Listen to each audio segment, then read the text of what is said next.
Hi குட்டீஸ், எல்லாரும் எப்படி இருக்கீங்க? வாங்க வீடியோக்குள்ள போலாம். ஃபர்ஸ்ட் அடுப்பு பத்த வச்சுட்டு அது மேல ஒரு மண்பானையை வச்சு கொஞ்சமா தண்ணி ஊத்திக்கலாம்.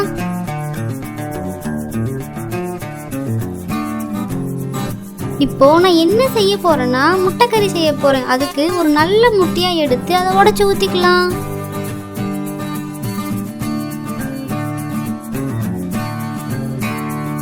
நமக்கு இருக்க பசிக்கலாம் ஒரு முட்டை பத்துமா, அதனால இன்னொரு முட்டையை எடுத்து உடைச்சு ஊத்திக்கலாம். ஒரு கரண்டியை எடுத்து வச்சுட்டு கொஞ்சமா பெப்பரும் கொஞ்சமா உப்பும் போட்டு அதை நல்லா கலக்கலன்னு கலக்கி எடுத்து வச்சுக்கலாம்.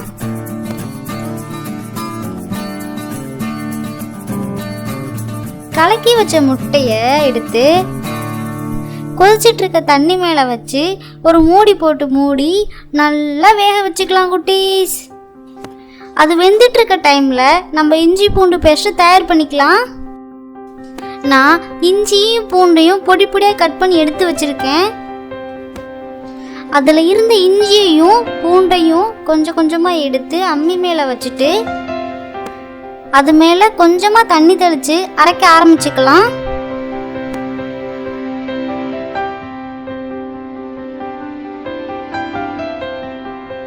இப்போ இஞ்சியும் பூண்டும் நல்லா பேஸ்டா ரெடி ஆயிருச்சு.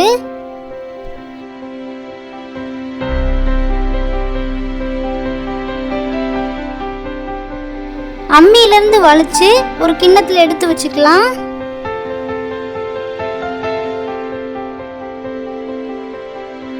வேக வச்ச முட்டை நல்லா வெந்திருக்கும்னு நினைக்கிறேன். வாங்க எப்படி இருக்குன்னு மூடியை திறந்து பார்க்கலாம்.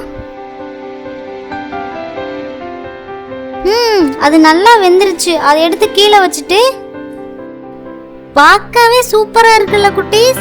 இது உங்களுக்கும் சாப்பிடணும்னு தோணுதா? ஒரு கரண்டியை வச்சு அதோட ஓரங்களெல்லாம் எடுத்து விட்டுட்டு அதை ஒரு பாத்திரத்தை போட்டு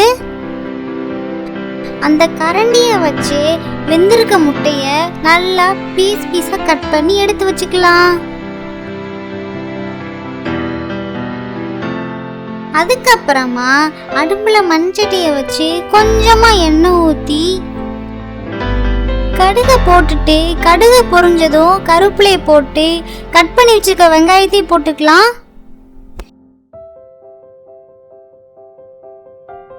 அதுக்கப்புறமா அதை கிளறி விட்டுட்டு பொடி பொடியா கட் பண்ணி வச்சிருக்க முட்டையை போட்டு நல்லா கிளறி விட்டுக்கலாம்.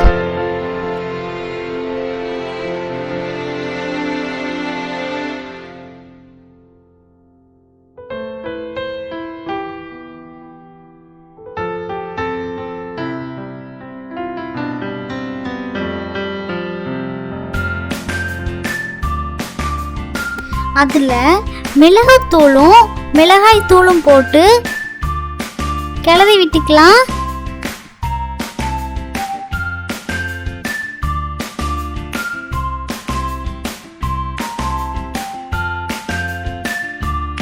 அது வெந்ததுக்கு அப்புறமா அதை எடுத்து கீழே வச்சுட்டு அதுக்கப்புறமா அடுப்புல ஒரு மண்சட்டியை வச்சு மண்சட்டி நல்லா காஞ்சதும் கொஞ்சமா எண்ணெய் ஊத்தி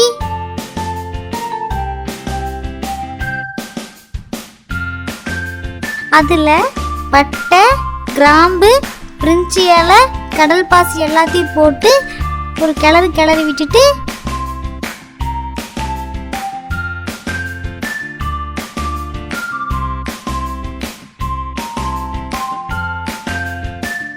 கட் பண்ணி வச்சிருக்க வெங்காயத்தை போட்டு கிளறி விட்டுக்கலாம்.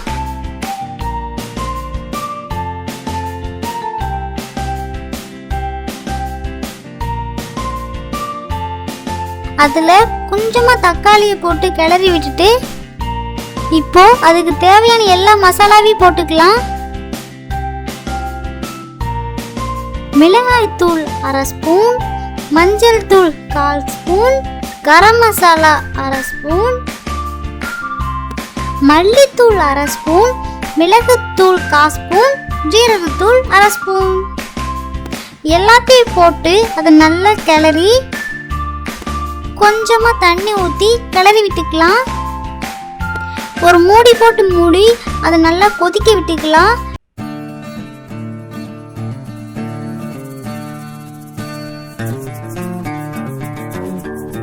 இப்போ ஒரு முட்டையை எடுத்து அதுல பொறுமையா உடைச்சு ஊத்திக்கலாம்.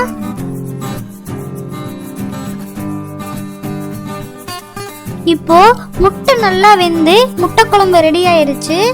அதுல கொஞ்சமா கொத்தமல்லி தழை கருவேப்பிலையை போட்டு அதை கிளறி விட்டுட்டு அதை இறக்கி கீழே வச்சுக்கலாம். இப்போ முட்டை குழம்பு முட்டை கறியும் ரெடி ஆயிருச்சு. ஓகே குட்டீஸ், இப்போ அதை டேஸ்ட் பார்க்கறதுக்கான நேரம் வந்துருச்சு. நானும் என்னோட ஃப்ரெண்ட்ஸும் சேர்ந்து சாப்பிட போறோம். ஓகே குட்டீஸ், பாய்.